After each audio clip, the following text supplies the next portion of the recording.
ډېر ورته تپوس کړی دی سب ته جوړولو.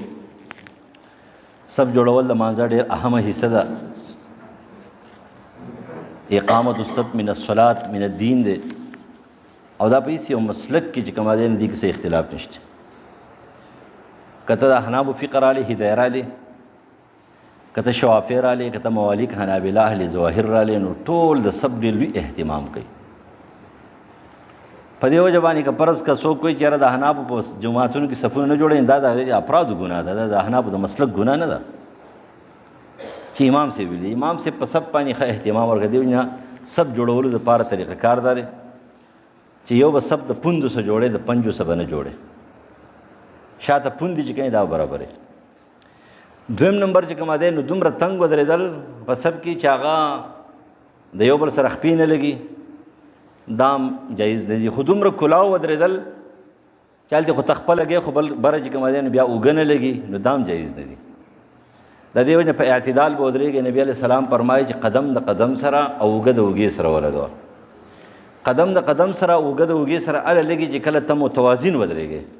که ته فرض که دومره تنګ چې خپې د یو بل سره دي جوختې کړي دي ودرېږې، نو هم سب نه جوړېږي. خو که ته دومره کلاو ودرېږې چې خپې دومره کلاو کې ستا دا خیال دی چې دا کلاو دومره ودرېدل دا په شریعت کې دي، نو دا هم نشته دی. د دې وجې نه څه به ودرېږې؟ معتدل به ودرېږې. رسول الله فرمایي، صحیح بخاري حدیث راوړی دی او د سلمان فارسي او تمیم داري قدم بالقدم حدیث کې کعب راغلی، هغه باب قایم کړی دی چې الصاق القدم بالقدم. دا یې ولې لګوي؟ پړکې نه لګي، دا پړکې دی، پړکې د پړکې سره نه لګي، قدم بر قدم سره لګي. پړکې چې د پړکې سره لګي یا به ته خپه تاوې، بل حدیث کې راځي خپه به نیغه ساتي، د خپې د ګوتو څوکې به دا به نیغې وي. نو چې ته کله پړکې لګې که نه، نو دا بیا خپې به د دې ستاویږي. اول دې په حدیث کې راځي خپې به نیغې ساتي. نو امام بخاري باب قایم کړو چې الصاق القدم بالقدم، قدم به د قدم سره لګي. نو چې کله قدم د قدم سره ولګي نو خپې به نیغي. لہذا لاندې خپې بره اوږې دا چې کله ولګي نو سب جوړ شي. نو سب ډېر لوی اهتمام دی. دا به جوړوي یوازې په جنازه کې به چغې نه وباسي چې سب جوړ کړي، هغې کې هم جوړوه، هغې کې هم اهتمام شته دی. خو په فرض کې ډېر دی.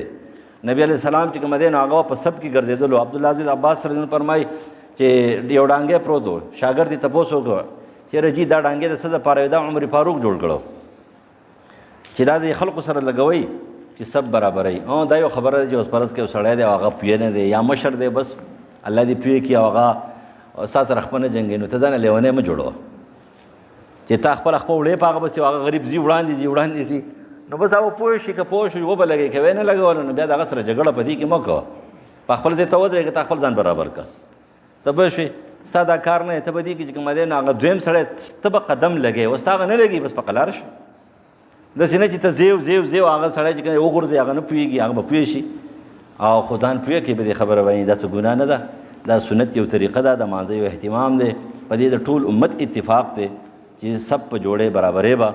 اولنی سب، بیا دویم، بیا دریم، بیا پوندې به چې کومه دی نو دا به برابرې.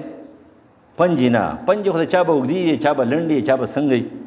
یا زنګونان چې کوم دې برابرول نشته چې سړی په قاعده کې کښېني او د زنګونان اوږده وي، هغه مخکې وتېري او د بر هغه لنډ وي شاته. نه، دغه نه دی. سب نیغوالي په ودرېدو باندې برابرول، په ناستې نه، په ودرېدو باندې برابرول. نو به پوندې د پوندو سره ولګې او برابر به کړې. نو دغه توازن سره به ودرېږي. دا د سب طریقه ده، سب جوړوئ، د سب اهتمام کوئ.